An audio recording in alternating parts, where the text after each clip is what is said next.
Alright, so this is the first or final build for first day on the job. We added a little bit more to the game, we changed around some things, so it adds a little bit more personality, more backstory, a bit more interactivity to the game. Here on the main page, we took out the red pill, blue pill buttons and instead put in the sticky notes. They mesh a little bit better with the background. I went in and added in those buttons or the words for the buttons to the sticky note itself. So when you hover over them, they kind of move around, move with the sticky note, and add a little bit more movement and interactivity to the main page. So let's start with health because we don't really know how to play the game yet. We start off in this little room that's just a tutorial. We have a little computer that tells us what to do. It says, looks like you can use a little more training. Since the power is out, you can't open the door to the next inner layer of the prison. You have to find a power button that turns on the same color light around you as the door to open it. Go and find the button in the small practice room. Good luck, soldier. Sergeant Danny Boboy. So that tells us what to do. Something I did add in is the master volume control. This makes it a little bit easier for the player to have control over the background music in case it's too loud or not loud enough. And this way you can kind of control it yourself. I'm going to keep it a little bit lower so my voice is easier to hear. And we can just press tab to get back into the game. And we see we need a yellow door or a yellow light for the yellow door. And so that turns on our yellow light. Something else we added in, if you can see on the top right corner of the UI, we have a little extra screen that shows a light bulb on it. And what it does, it helps the player keep track of how many lights are in the level, which lights they have on, and which lights they have turned off. As you can see, when you press on a button to turn a light on or turn a light off, the button goes back to white. When you turn it on, it shows the color that the light is. In this case, yellow. So we go through the store, and now we're in level one. Here are some of the decals and stuff Anna added to add a little bit more backstory to the level. It adds a little bit more personality, just helps the player be a little bit more integrated.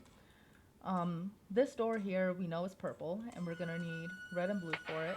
So here's our red light. As you can see on the top right corner, the red light bulb is now, or one of the light bulbs is now red to indicate that we have the red light bulb turned on. And then the green light bulb's right here. We don't need that one. We go around here, and here we find the blue button. And so we click on that. Blue turns on the top right. The light is now purple, and we can go on to the next door. Something else I did add in is before the movement was a little bit more unwieldy, the player was getting a little stuck on doors and stuff, so I went in and changed around the player size and the box collider and stuff like that, and the movement is a lot more smooth. The player's not getting stuck in doorways as much. If they are, that's mostly my fault, and I'm not really good at playing games. This is level 2. The master volume option is over here as well, and so is the UI light bulb indicator on the top right. So for this level, we know the door is hot pink, and we're gonna need this red. If you go back here, oh, too far. If you go back here, there are a couple rooms back here. There's this door that's open, and oh, something opened this door. Missed me. So there's nothing in here, but we're starting to see a lot more clues from who could potentially be hiding around in this prison. So that's the green light. We don't need it. To show you the button or light bulb icon functionality, that turned on the green and that turned off the green. And so we go back here, and let's go this way. Here we see a map with, oh, well, I guess we can't go back. We see a map that's been blocked out, and it says so close. So it pretty much means we're nearing closer and closer to the criminal, and we might run into him at any point. And then here we find the blue button after walking around the spiral maze, and the blue icon turns on. Our light is now purple, but we need it to be pink, so we need to find the last light bulb. After we get out of this loop, we can go right and go around these prison cells back here. Maria and Anna also went in and changed around a lot of the walls to have them mesh a little bit better. But because Heather was the one who made these walls, and obviously she's not in the group anymore, it was a little bit harder to control the objects like that. but we tried to make them mesh a lot more. So now that the orange light is on, we can see that our light is now hot pink, and we can go through this final door. This is level 3. I'm going to turn the volume down for this one as well. And here, the lights are completely out. We can't see anything other than what's in front of our flashlight because this is a level where the power's gone. And so we're gonna walk around. We see red down here, and we do need that red. Oh, found you. That's not creepy. Who found me? Maybe the prisoner? Maybe. So that room's empty. Oh, we still can't get to. Oh, so now we added a little bit more sound to the enemy player. Before, when you ran into him, he would disappear and reappear at one of his checkpoints and not make a sound. So it was a little bit like anticlimactic when that happened, but now that happens when you run into him. So it adds a little bit more integration and lets the player have a bit more feedback. And then if we go down here, ooh, there's the red light bulb. Ooh. The red icon goes on, and now we are out hunting for the last one. Oh, there he goes. And there he is again. Stop following me around. Alright, so we see the green one.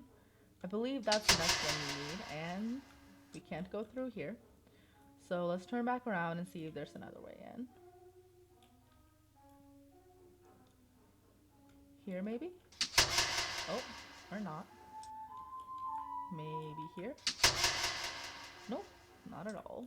The blue light bulb is back here, although we don't need it. The blue icon turns on and turns off. I need to get around you, sir, please. And then, so now we're looking for the last light bulb, which is gonna be, oh, the green one. And we're trying to find a way into the green one. This little arrow kind of helps point us in the right direction that, hey, maybe the green one's down here. So there's nothing down here. Oh, but there is a purple light, which turns her light a little bit too purple for us. We need yellow. Alright, I'm gonna go right around you. Thank you.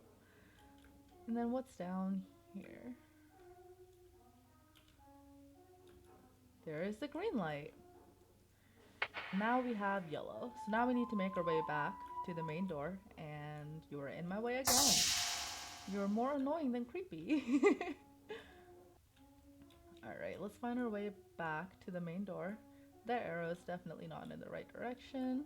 Maybe this way is the way back? And here we are.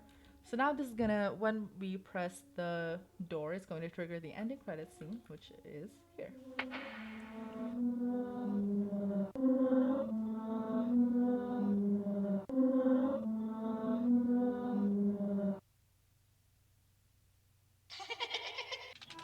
The thing I love about that last scene is that Anna added in that wonderful laughing audio track that plays before it was just a creepy door noise, but that laughing effect really pulls the player in and gives off that creepy effect, and I love the sound that she made for that.